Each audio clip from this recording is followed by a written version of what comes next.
Sudaners, kuma kabarna damang sadena dengan saya si Otong kembali lagi di channel Ningali Film. Pada episode kali ini kita akan melanjutkan alur cerita dari film untuk bagian yang kedua. Dan tidak usah berlama-lama lagi, mari kita mulai ceritanya.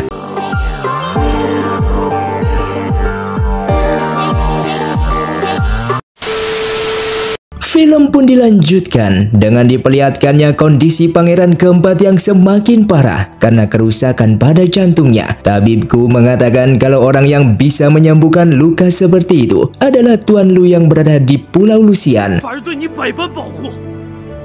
Demi keamanan pangeran keempat sendiri, mereka pun diam-diam membawa pangeran keempat ke Pulau Lusian. Namun pada malam harinya, datanglah para pembunuh bayaran yang akan membunuh pangeran keempat.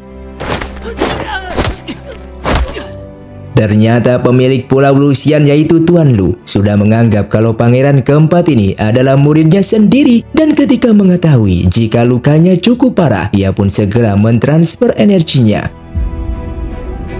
Hansi yang khawatir dengan keadaan Junbei, ia pun berencana akan menyusulnya ke Pulau Lusian. Namun karena sebelumnya ia telah diberikan perintah oleh pangeran keempat agar menjaga rakyat Tianku, ia pun bermaksud pergi ke kediaman kerajaan untuk meminta bantuannya agar kerajaan nanti bersedia menjaga kota Tianku selama dirinya pergi untuk menjenguk pangeran keempat.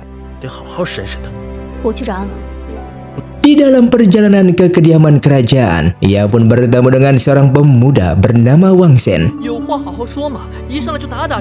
Akhirnya bertemulah Hansi dengan kerajaan, yang ternyata kerajaan ini memang sudah lama mengasingkan diri dari dunia. Ia tidak akan terlibat urusan kerajaan lagi. Namun setelah mendengar jika Junbei terluka parah, ia pun memutuskan untuk setuju membantu rakyatnya Junbei. Sedangkan sang raja yang bermaksud akan menjenguk pangeran keempat, ia sangat begitu terkejut ternyata di tempat itu telah dijaga oleh kerajaan, sehingga sang raja pun terpaksa kembali dengan perasaan yang sangat kecewa. Hansi akhirnya berangkat ke Pulau Lusian dengan menaiki kapal.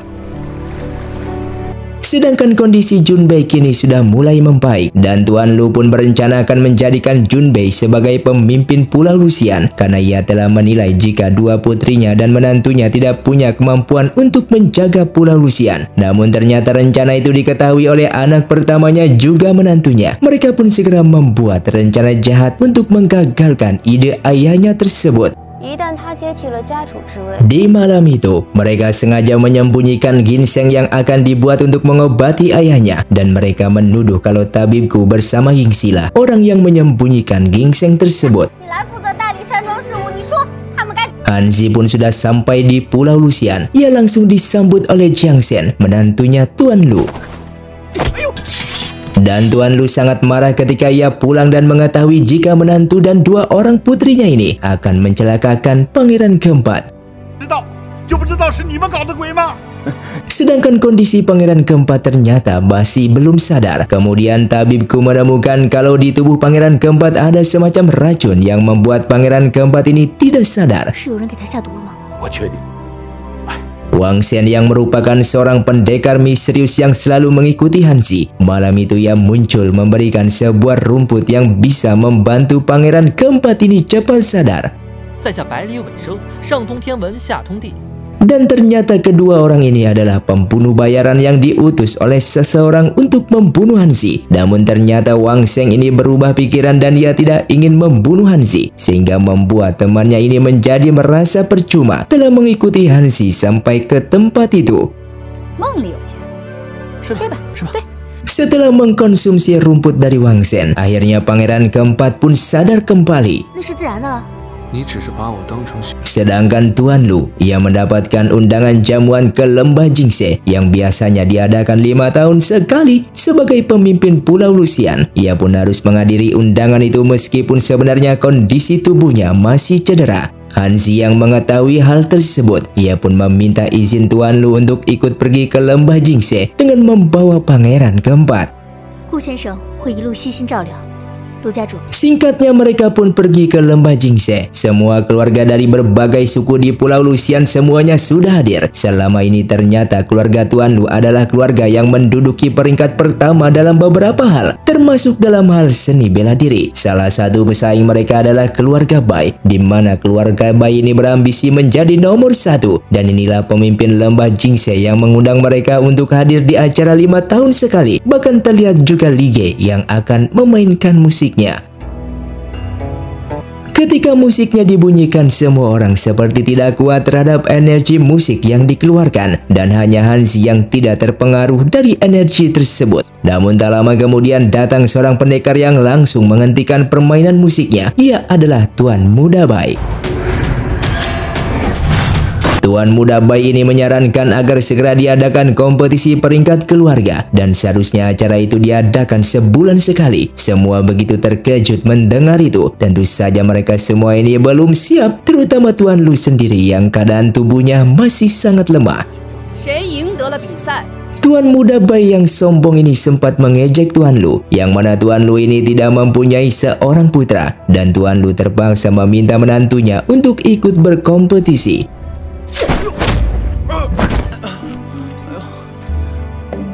Selanjutnya keluarga Yu yang maju untuk berkompetisi, namun keluarga ini juga kalah.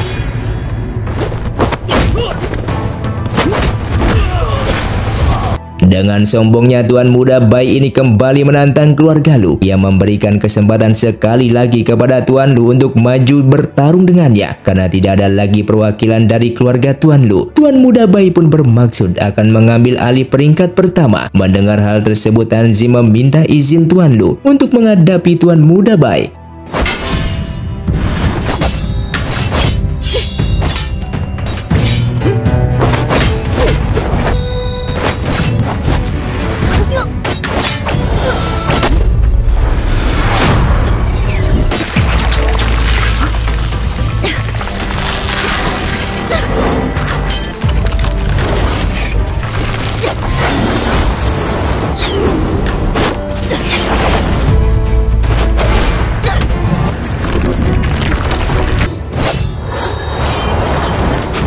Di dalam pertarungan itu ternyata diketahui jika Tuan Muda Bai ini ternyata seorang perempuan. Dan seketika pangeran keempat muncul dan Tuan Lu segera memperkenalkan identitas Junbei yang merupakan pangeran keempat kerajaan Tiangu, yang juga ia adalah muridnya. Sedangkan Lige bersama dengan pemimpin lembah Jingse, ternyata mereka sudah tahu identitas dari Hanzi, di mana ibunya Hanzi dulu pernah tinggal di tempat itu. Dan nenek ini kemudian menceritakan awal mula ibunya Hanzi yang bisa sampai ke pulau itu. Ternyata awalnya ibunya melarikan diri dan ditemukan oleh pemimpin lembah Jingse, dan akhirnya ia dibiarkan tinggal di tempat itu. Nenek itu juga menceritakan awal mula Lige sampai ke lembah ini. Ternyata dulu waktu kecil Lige sedang sakit dan diantarkan oleh keluarganya untuk berobat di lembah ini. Akhirnya Lige yang dirawat oleh ibunya Hanzi juga diangkat menjadi muridnya. Namun mereka juga tidak tahu seketika ibunya Hanzi menghilang dan hanya meninggalkan alat musik kecapi. Namun kakek dan nenek ini akhirnya berencana akan menjadikan Hanzi sebagai pewaris pemilik lembah Jingse. Di tempat lain, Tuan Lu juga bercerita kepada pangeran keempat. Ternyata Tuan Lu ini pernah diselamatkan oleh ibunya pangeran keempat. Itulah kenapa ia bersedia mengangkat Junbei ini sebagai muridnya. Tak lain karena ia ingin membalas budi. Singkatnya, Hanzi pun dipanggil oleh pemimpin lembah Jingse untuk berbicara tentang ibunya dulu. Mereka kemudian meminta agar Hanzi ini bersedia tinggal di lembah Jingse dan mereka akan menjadikannya sebagai pemimpin lembah Jingse yang baru. Namun menurut Hanzi, itu adalah tugas yang sangat berat. Ia tidak bisa memutuskan namun akan berpikir terlebih dahulu. Setelah itu Hanzi kemudian bertanya kepada Junbei kalau belati ini milik ibunya, namun kenapa berada di tangan Junbei. Junbei juga tidak mengerti cerita tentang belati tersebut. Yang ia tahu dulu ia diberi belati itu oleh ibunya. Sedangkan di istana, pangeran kedua sudah mendapatkan kabar jika pangeran keempat berada di Pulau Lusian. Mereka kemudian menyimpulkan kalau Hanzi sebelumnya berbohong kepada raja dan itu hukumannya adalah hukuman mati. Ternyata sang ratu dan pangeran kedua ini juga telah mengirim surat kepada Raja Nanzhao kalau Hanzi adalah orang dari Pulau Misterius. Raja Nanzhao ini adalah raja yang sedang memburu orang-orang Pulau Misterius karena dulu orang Pulau Misterius telah membantai seluruh rakyat Nanzhao. Dan inilah Raja Nanzhao yang sudah mendapatkan informasi kalau Hanzi kemungkinan berasal dari Pulau Misterius. Mereka tidak sabar ingin membunuh Hanzi, namun mereka juga tahu jika Hanzi adalah istrinya pangeran keempat, yaitu berarti mereka harus menculik Hanzi secara diam-diam. Mereka pun berencana mengundang Hanzi dalam acara perayaan kota Nanzhao. Mereka akan membongkar kedok Hanzi kalau Hanzi adalah orang dari Pulau Misterius, dan saat itulah ia tidak akan disalahkan jika nanti ia membunuh Hanzi. Hanzi bersama lainnya telah diundang oleh Raja Nanzhao dan dalam perjalanan ke Gunung Langya, mereka melewati jalur air yang sengaja oleh Raja Nanzhao, di mana air itu penuh dengan racun. Ia sudah membuat rencana akan menjatuhkan Hanzi. Jika nanti Hanzi ini benar-benar kebal racun, maka sudah dipastikan kalau Hanzi ini berasal dari Pulau Misterius, dan nantinya jika ia membunuh Hanzi, maka tidak akan ada yang berani menyalahkannya. Dan benar saja, seseorang sengaja mendorong Hanzi hingga Hanzi terjatuh ke dalam air beracun, dan Li Ge yang melihat itu segera menolong Hanzi. Hanzi yang sadar kalau ia sedang dijebak, ia pun pura-pura kedinginan dan keracunan lalu menarik permaisuri Xin hingga tercebur ke dalam air. Setelah diselamatkan, dengan terpaksa mereka pun harus memberikan penawarnya kepada permaisuri Xin juga kepada Hanzi. Setelah gagal membuktikan kalau Hanzi adalah berasal dari Pulau Misterius, Raja Nanzhao pun kemudian menggunakan cara kedua. Ia akan menjebak Hanzi masuk ke dalam lembah beracun dalam acara perburuan besok. Hanzi akhirnya terpancing yang masuk ke lembah beracun, namun ternyata ia kembali datang dalam keadaan baik-baik saja. Di saat Raja Nanzhao mau menuduh kalau Hanzi adalah orang dari Pulau Misterius, seketika Wang Shen datang dengan mengatakan kalau tadi Hanzi keracunan dan ialah yang menyembuhkannya, sehingga kedua kalinya rencana Raja Nanzhao telah gagal. Di sisi lain, Junbai pergi ke sebuah tempat yang sebelumnya ia sudah curiga. Yang mengejutkan adalah ada banyak mayat di dalamnya dan mereka semua memiliki tato Pulau Misterius di wajah mereka. Junbai merasa di tempat itu ada sebuah rahasia yang besar. Ketika ia masuk lebih ke dalam, ia melihat seseorang terikat di sana.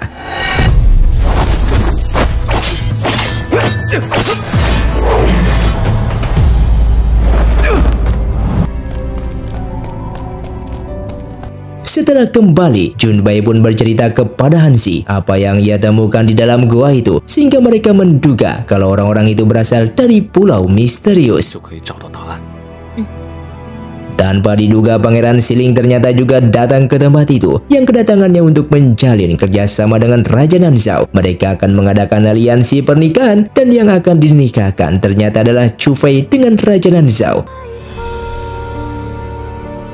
Raja Nanzhao yang sudah berusaha membongkar identitas Hanzi namun selalu gagal. Ia bertanya kepada penasehat kerajaan, cara apa lagi yang bisa digunakan untuk membongkar identitas Hanzi. Penasehat kerajaan ini kemudian mengatakan kalau semua orang yang berasal dari Pulau Misterius, mereka memiliki tato di wajahnya.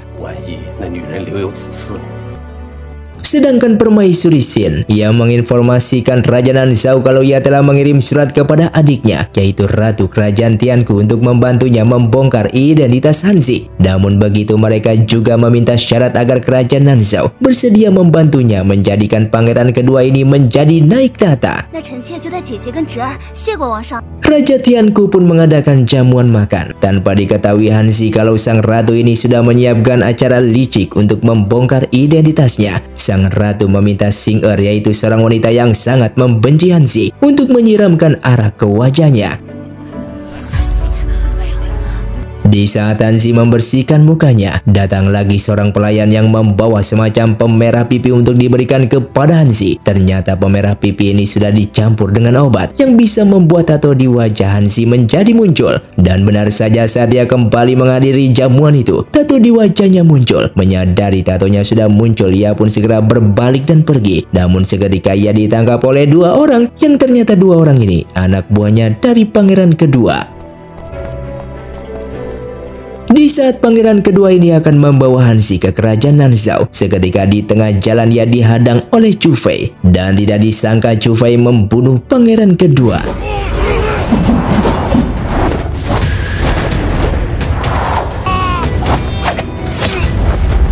Di saat ia akan pergi membawa Hansi, Li Ge pun datang untuk menyelamatkannya. Namun Li Ge terkena serangan racun milik Chu Fei.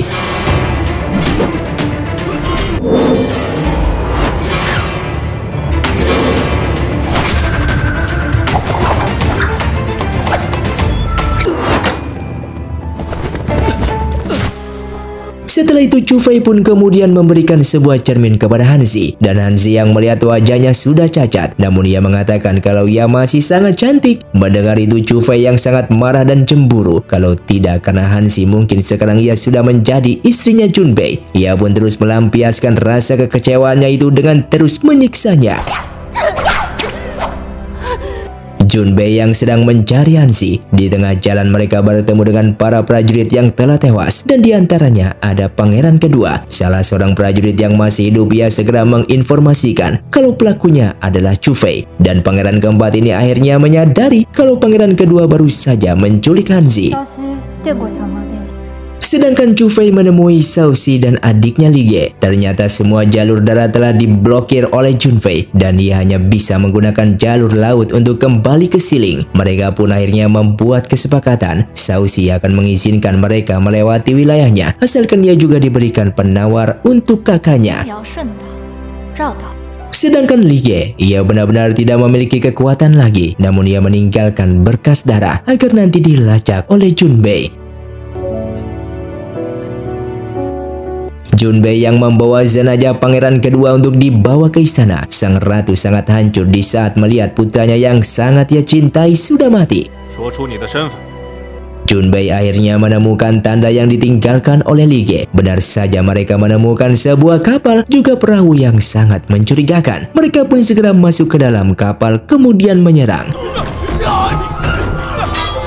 Sedangkan Chu Fei yang telah melarikan diri keluar dan sebelumnya ia juga telah melubangi dinding kapal sehingga kapal itu menjadi bocor dan ia ingin kapal itu segera tenggelam.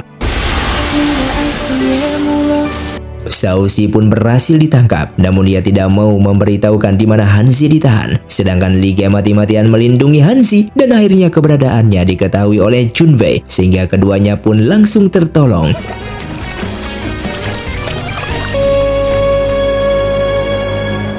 Di kerajaan Nanzhao, Selir Xin menangis dan mengatakan kalau keponakannya telah meninggal secara tidak adil. Ia meminta kepada Raja Nanzhao untuk membantunya mencari keadilan. Sedangkan di kerajaan Xiling, di mana mereka sedang mengadakan jamuan, Junbei juga sengaja datang ke tempat itu.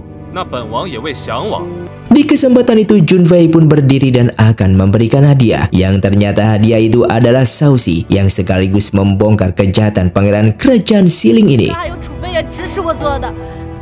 Sedangkan Wang Shen membawa Li Ge ke tabib Sha yang juga secara kebetulan sedang merawat Hansi. Ternyata luka Hansi tidak bisa disembuhkan kecuali harus ditambal dengan kulit manusia yang hidup. Mengetahui hal itu, Li Ge pun mengusulkan agar mengambil kulitnya untuk menambal wajah Hansi. Lagi pula tubuhnya juga sudah lemah, mungkin dia juga tidak akan hidup lebih lama lagi. Setelah melakukan operasi, wajah Hansi pun kembali normal. Hansi pun akhirnya menyadari kalau orang yang menyumbangkan kulitnya adalah Li Ge, di mana sebelumnya Li Ge ini diramalkan hidupnya tidak akan lebih dari 30 tahun. Namun meskipun begitu, ia nampak sangat kecewa kepadanya karena kenapa Li Ge mau berkorban seperti itu. Sementara Junbei merencanakan akan menangkap Chu Fei dan mereka pun akhirnya menemukannya. Dalam keadaan terpojok, Chu Fei pun mengaktifkan sebuah mekanisme yang membuat dirinya juga Junbei terperosok ke dalam jebakan. Hansi yang mendengar jika Junbei datang ke kerajaan Xiling, ia bersama dengan yang lainnya membantu Junbei.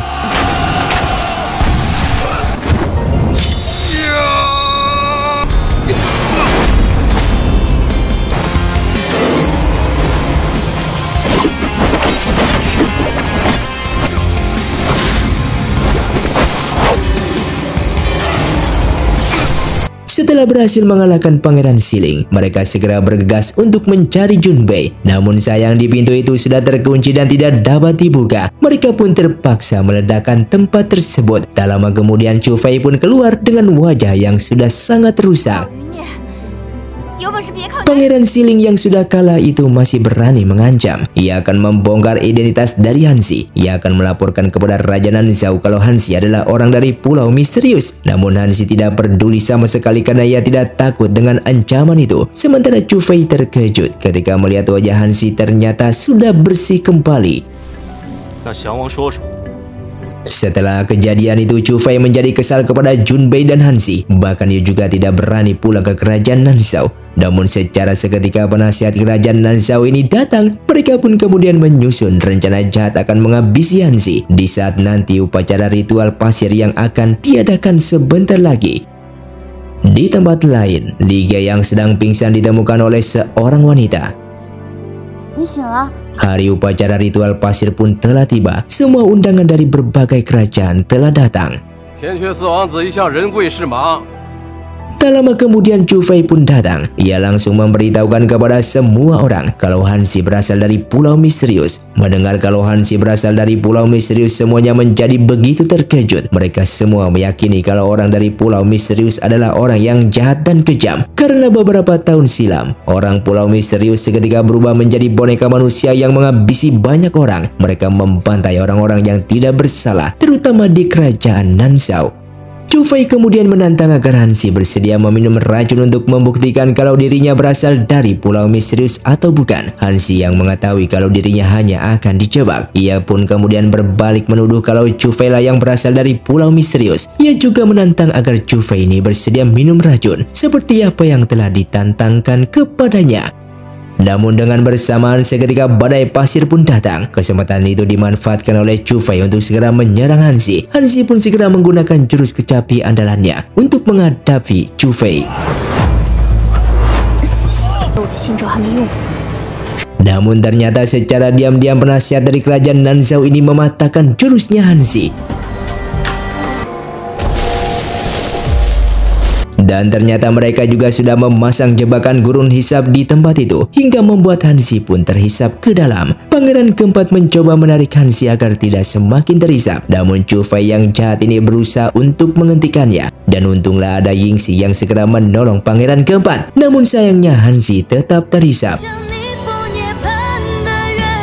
Yang ternyata Hansi ini masih hidup. Ia terbangun di sebuah tempat yaitu di tengah hutan belantara yang biasa disebut hutan rumput racun. Di mana di hutan itu pintunya hanya akan bisa terbuka 60 tahun sekali. Kecuali dengan ritual khusus yang dilakukan oleh pembuat tempat tersebut. Namun ternyata si penasihat kerajaan Nanzhao ini masih berusaha untuk mengendalikan Hansi dengan sihirnya.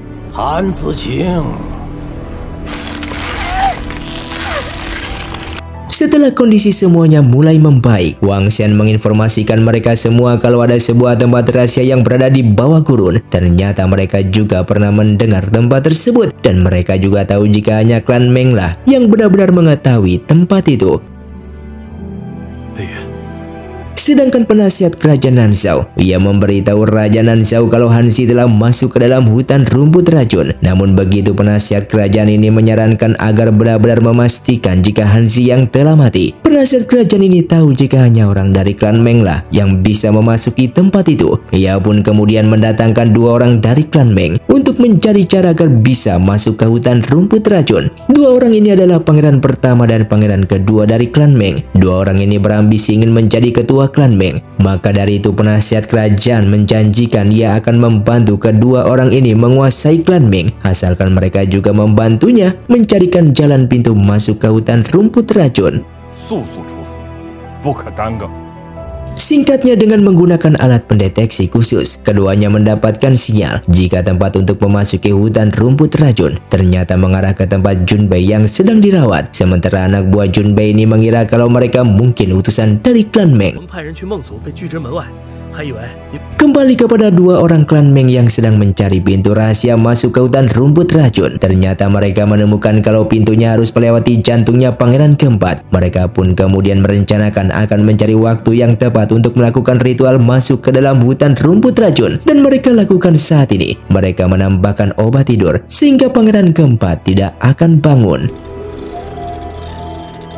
Sedangkan di klan Meng, akhirnya Li Ge terbangun dan segera memohon kepada pemimpin klan Meng untuk menyelamatkan Hansi yang masuk ke dalam hutan rumput racun. Namun sayangnya pemimpin klan Meng ini tidak bisa membantu karena ternyata ia juga sudah bersumpah tidak akan terlibat urusan tempat itu. Tempat itu memang sangat jahat, meskipun dulunya tempat itu yang membuat adalah leluhur klan Meng sendiri. Namun seketika pemimpin klan Meng menyadari kalau mereka memang harus bertanggung jawab sehingga ia akan membantunya.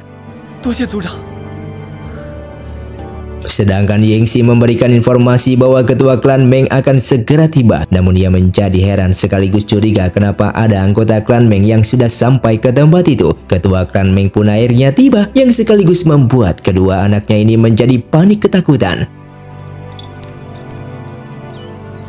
Ketua klan Meng pun segera melakukan ritual untuk memasuki hutan rumput racun melalui media jantungnya pangeran keempat. Mereka pun akhirnya berhasil mengeluarkan Hansi.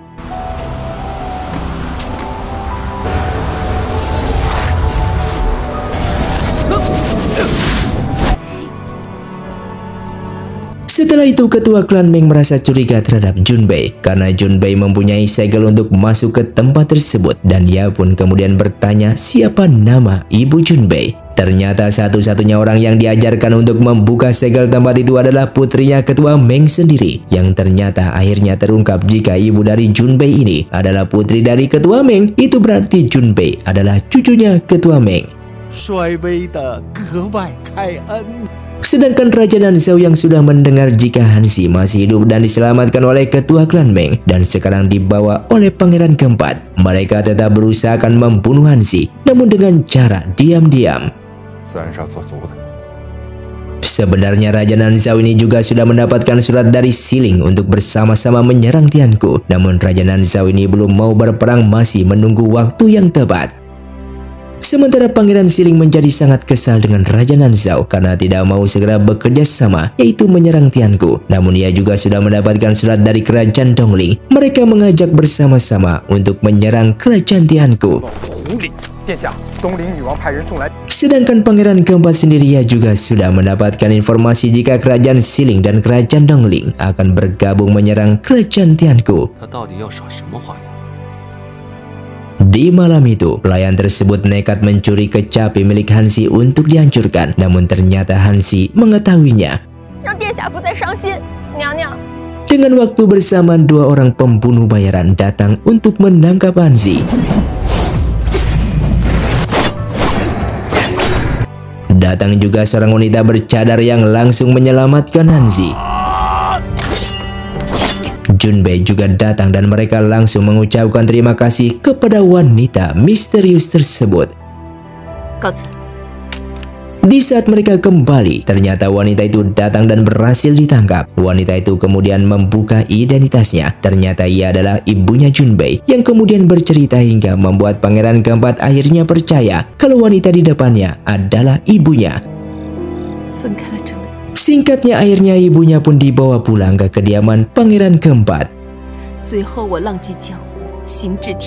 Di malam harinya, di saat mereka sedang mengobrol, ternyata diketahui kalau ibunya Junbei ini dulunya adalah temannya ibunya Hansi. Ia juga mengatakan kalau waktu itu saat ibunya bermain kecapi, ibunya Hansi sangat ingin pergi ke sebuah tempat yang disebut Ngawai Usi. Penasaran dengan tempat yang disebutnya, Hansi dan Junbei akhirnya bermaksud mencari tempat tersebut. Namun dilihat dari pandangan mata ibu Junbei, sepertinya sedang merencanakan sesuatu yang tidak baik. Hingga di pagi harinya saat mereka akan berangkat, seketika ada Kasim yang menginformasikan pangeran keempat kalau sang raja ingin segera bertemu. Akhirnya Hansi pun berangkat duluan dan nanti pangeran keempat akan menyusul. Ternyata Wang Yun ini membawa Hanzi ke sebuah tempat istana hiu emas, di mana tempat itu dikabarkan telah hilang bertahun-tahun. Namun tak disangka datang beberapa orang yang langsung menghentikan mereka. Ternyata mereka ini berasal dari klan Hiu Perak. Terlihat juga seorang wanita yang tersegel. Ia menginformasikan Wang Xian kalau kelemahan klan Hiu Perak berada pada pusarnya. Wang Xian yang mendengar suara itu namun ia tidak dapat melihat bentuk wanita yang tersegel tersebut.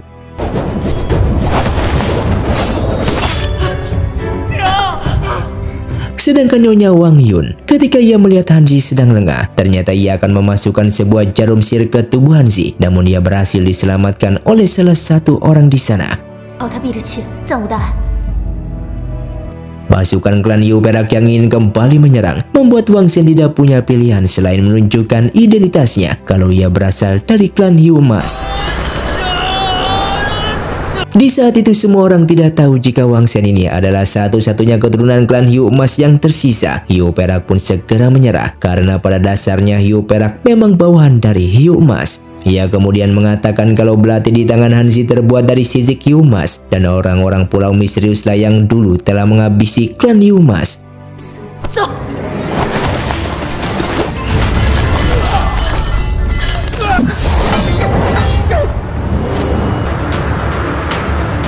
Junbei pun segera datang namun tempat itu sudah dipasang segel penghalang sehingga mereka tidak bisa menyelamatkan Hanzi. Junbei pun terpaksa membawa mereka semua ke Pulau Lucian untuk memulihkan diri. Di malam itu, pangeran keempat datang kembali untuk menyelamatkan Hanzi. Di saat ia akan membawa pergi Hanzi, ia dihadang oleh Wang Xian dan membiarkan mereka pergi. Setelah kondisinya membaik, Hanzi pun berencana untuk datang bertemu dengan Wang Xian. Ia akan menjelaskan kesalahpahaman itu.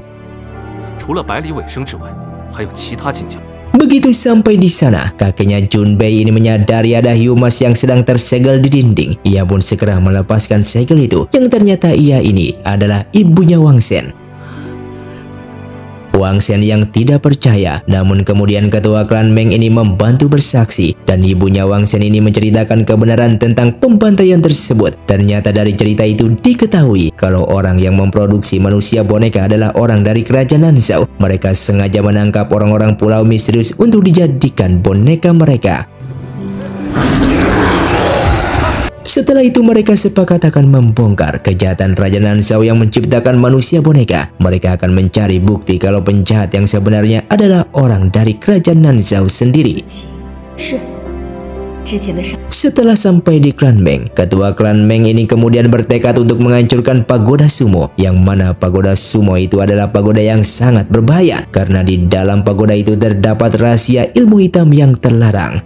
Ternyata secara diam-diam dua putra ketua klan Meng ini, mereka datang menemui penasihat kerajaan Nanzhao. Mereka memberitahukan kalau pemimpin klan Meng atau ayahnya akan menghancurkan pagoda sumo. Kedua orang pengkhianat ini memberitahukan penasihat kerajaan Nanzhao kalau di dalam pagoda itu terdapat rahasia ilmu bela diri tingkat tinggi. Semua ilmu rahasia milik nenek moyang klan Meng berada di tempat tersebut. Mendengar itu penasihat kerajaan menjadi tertarik dengan itu. Namun ternyata tempat itu tidak bisa dimasuki kecuali orang yang berasal dari klan Meng sendiri. Keduanya ini kemudian berjanji akan membantu penasihat kerajaan memasuki tempat terlarang. Namun mereka juga meminta agar penasihat kerajaan membantunya untuk menjadikan mereka pemimpin klan Meng. Sedangkan ketua klan Meng yang sudah bersiap untuk menghancurkan pagoda tempat tersebut, di mana di tempat itu terdapat ilmu terlarang peninggalan nenek moyang mereka. Namun tak disangka penasihat kerajaan telah datang ke tempat itu dan segera membunuh ketua klan Meng. Ternyata penasihat kerajaan Nanzhao ini dulunya telah bekerja sama dengan nenek moyang klan Meng. Mereka membuat boneka manusia. Namun entah kenapa nenek moyang klan Meng ini di tengah jalan menghentikan pembuatan boneka manusia itu. Ternyata di tempat itu penasihat kerajaan ini juga menemukan sebuah senjata sihir yang bernama Mutiara Pelahap Jiwa. Sedangkan Li Ge membawa pasukan untuk menyerang kerajaan Xiling. Misinya setelah ia berhasil mengalahkan Xiling, ia akan menyerang Tianku. Ia ini berambisi akan mengalahkan pangeran keempat yang akan menunjukkan kepada Hanzi kalau ialah yang pantas menjadi pendampingnya. Mereka yang kembali ke Tianku mendapatkan informasi kalau kerajaan Xiling dibantai oleh Li Ge, dan salah satunya adalah Haonan harus mati di tangan Li Ge. Mendengar itu, Wang Xian sebagai temannya yang merasa tidak percaya, ia kemudian menemui Li Ge untuk bertanya tentang kebenaran tersebut, dan ternyata Li Ge membunuh Haonan karena ia ingin memancing pangeran keempat supaya ia bisa bertarung dengannya.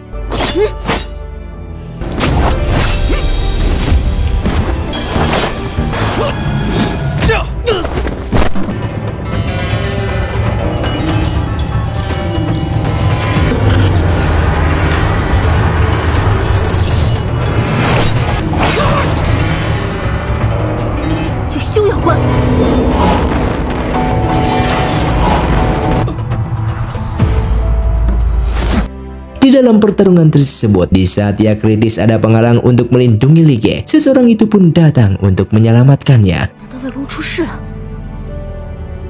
Di saat itu Junbei menjadi curiga dengan ibunya karena sebelumnya ibunya ini dikurung oleh kakeknya. Ia akhirnya memutuskan untuk kembali ke klan Ming untuk memastikan apa yang telah terjadi. Benar saja setelah sampai di sana, ternyata ia menemukan kalau kakeknya telah meninggal dunia. Sementara kedua anaknya ini mereka berpura-pura bersedih, namun Junbei sudah mencurigai keduanya. Merasa ada yang janggal dengan kematian kakeknya, Junbei pun mencoba memeriksa jenazah kakeknya dan ternyata benar ditemukan bekas gigitan serangga beracun. Junbei pun semakin curiga, ia kemudian menangkap dua putra dari ketua klan Ming ini, kemudian menginterogasinya. Keduanya pun akhirnya mengakui kalau pelakunya adalah penasihat kerajaan. Ia juga mengatakan kalau penasihat kerajaan telah mengambil pusaka mutiara pelap jiwa. Li Ge yang terbangun sudah mengetahui kalau orang yang menyelamatkannya adalah Wang Yun atau ibunya Junbei, dan ia sendiri juga tidak tahu kenapa orang ini menyelamatkannya. Ternyata Wang Yun ini mengetahui jika di dalam tubuh Li Ge terdapat 5 elemen kekuatan. Ia akan memanfaatkan kekuatan 5 elemen tersebut untuk menyembuhkan kutukan racun yang diberikan penasihat kerajaan kepadanya, juga untuk menambah kekuatannya. Li Ge yang tidak ingin dimanfaatkan kekuatannya, ia pun mengaktifkan energi 5 elemen secara paksa sehingga ia ingin mati bersama Wang Yun.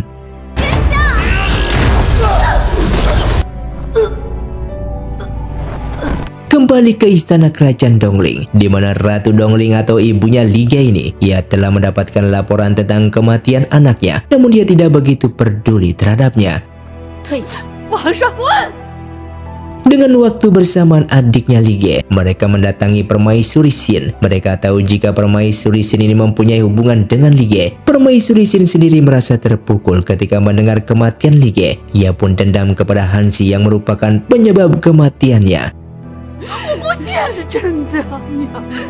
Permaisuri Xin pun kemudian bertanya kepada bibinya ini, bagaimana biasanya Li Ge menghubungi Hansi. Bibi itu menunjukkan sebuah alat komunikasi, di mana Li Ge kalau menghubungi Hansi selalu menggunakan alat tersebut. Ternyata sebelumnya alat itu adalah miliknya Permaisuri Xin yang telah diberikan secara khusus kepada Li Ge untuk bisa berhubungan jarak jauh dengannya. Namun ia menjadi sedikit cemburu ketika mengetahui jika ternyata alat itu digunakan untuk berhubungan dengan wanita lain. Ia pun akhirnya semakin bertekad untuk bisa membunuh Hansi.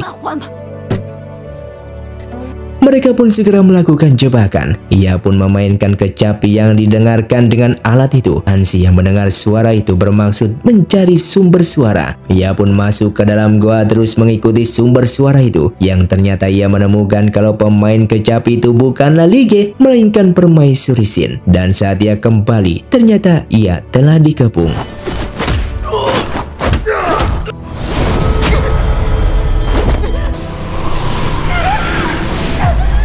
Sedangkan Yao Xi yang telah berhasil kabur, ia segera memberitahukan Pangeran Keempat tentang keadaan Hansi. Pangeran Keempat yang mendengar itu, ia pun segera bergegas untuk menolong Hansi. Namun Pangeran Keempat ini tidak menemukannya, dan ia hanya menemukan sebuah tanda yang ditinggalkan oleh Hansi. Awalnya Pangeran Keempat ini curiga jika yang menangkapnya adalah Li Ge, namun kemudian teringat dua orang putra dari ketua klan Ming kalau sebelumnya penasihat kerajaan ini mengambil senjata sihir, sehingga ia menjadi curiga jika kerajaan Nanzhao ini akan membuat Hansi menjadi boneka manusia karena Hansi berasal dari pulau misterius. Dan akhirnya Hanzi pun berhasil dikendalikan oleh penasehat kerajaan Nanzhao. Pangeran keempat yang sudah mendapatkan restu dari sang raja kalau mereka akan bertempur dengan kerajaan Nanzhao. Malam itu mereka menyusun strategi untuk bisa melawan Nanzhao.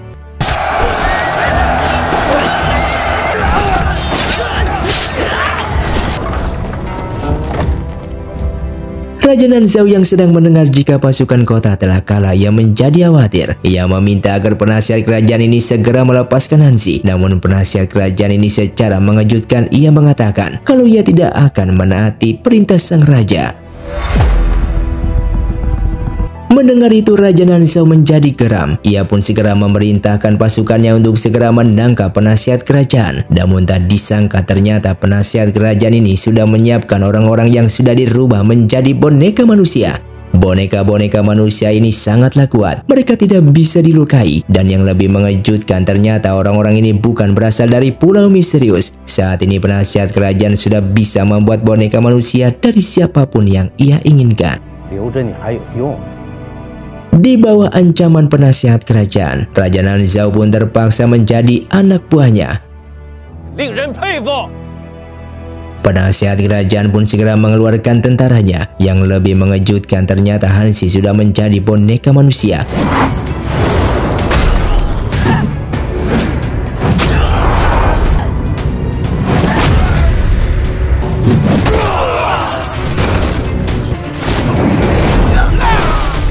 Ia memimpin semua boneka manusia. Perang besar pun akhirnya terjadi. Dan benar saja pasukan boneka manusia ini tidak bisa dilukai. Bahkan penasihat kerajaan juga menyihir pasukan Junbei yang telah mati untuk berubah menjadi boneka manusia.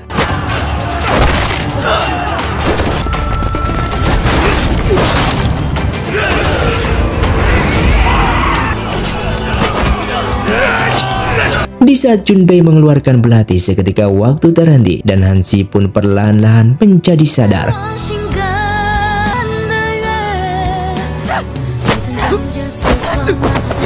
Hanzi yang dalam keadaan setengah sadar, ia pun segera meminta Junbei untuk segera membunuhnya. Namun jelas Junbei pun menolak karena ia yakin pasti ada cara yang lain. Namun Hanzi tidak peduli sehingga ia memaksa Junbei untuk segera membunuhnya. Setelah itu Junbei kemudian menyalurkan energi internalnya. Namun akhirnya ia juga kehabisan tenaga hingga ia pun pingsan di tempat. Sedangkan Wang Xian yang menemukan Li Ge, ia membawa pulang Li Ge yang ternyata Li Ge ini belumlah mati. Ketika melihat Hanzi dan Junbei tidak sadar, Li Ge pun merasa bersalah. Ia kemudian meminta agar mengambilkan kecapi. Dengan sisa-sisa kekuatan, Li Ge pun memainkan kecapi. Dan seketika itu sebuah kekuatan misterius pun datang. Sehingga Hanzi dan Junbei pun terbangun di sebuah tempat. Yang ternyata itu adalah Pulau Misterius. Dan ia bertemu dengan ibunya. Ibunya ini mengatakan kalau ia telah meninggalkan rahasia yang bisa menghubungkan seseorang ke alam ilusi dan kemudian bertemu dengannya. Ia juga mengatakan sebuah rahasia yang telah ia tinggalkan dalam irama tersebut, yang ternyata irama kecapi itu bisa mematahkan sihir boneka manusia. Setelah mendapatkan banyak rahasia yang ditinggalkan oleh ibunya, ia pun akhirnya terbangun. Namun Li Ge telah kehabisan seluruh energinya hingga akhirnya Li Ge pun mengembuskan nafas terakhirnya.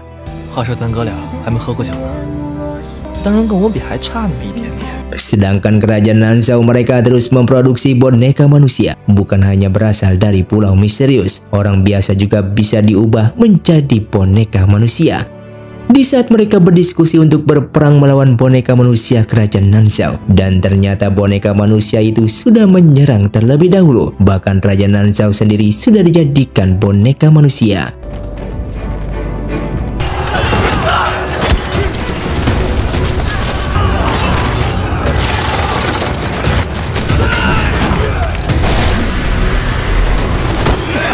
Hanzi pun langsung menggunakan jurusnya seperti apa yang telah diinformasikan oleh ibunya waktu di alam ilusi.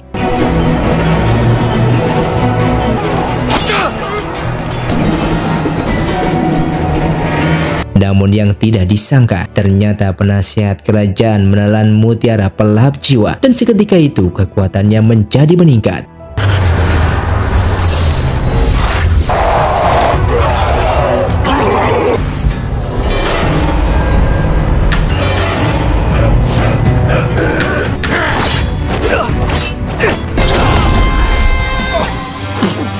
Hanzi yang kini memiliki kekuatan yang tidak tak terduga. Ia pun langsung membunuh penasihat kerajaan dengan mudahnya. Hingga pada akhirnya mereka pun berhasil menang dan menyelamatkan dunia dari kejahatan.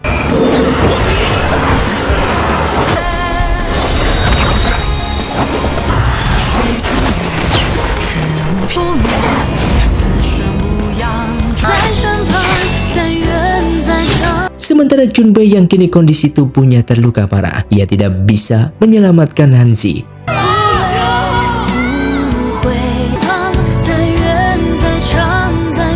Hanzi yang sudah sadar kembali, akhirnya ia berada di dunia nyata. Mimpi yang selama ia jalani bagaikan kenyataan. Ia yang penasaran lalu melihat belati itu dan menanyakan pemilik dari belati tersebut kepada temannya. Temannya pun menjawab kalau belati itu milik tim evakuasi yang tertinggal. Dan mendengar hal itu, ia pun segera mengambil belatinya dan akan memberikannya kepada pemiliknya. Dan ternyata pemilik belati tersebut merupakan Junbei, yang membuat Hanzi begitu senang bisa bertemu kembali dengannya lagi di dunia nyata ini.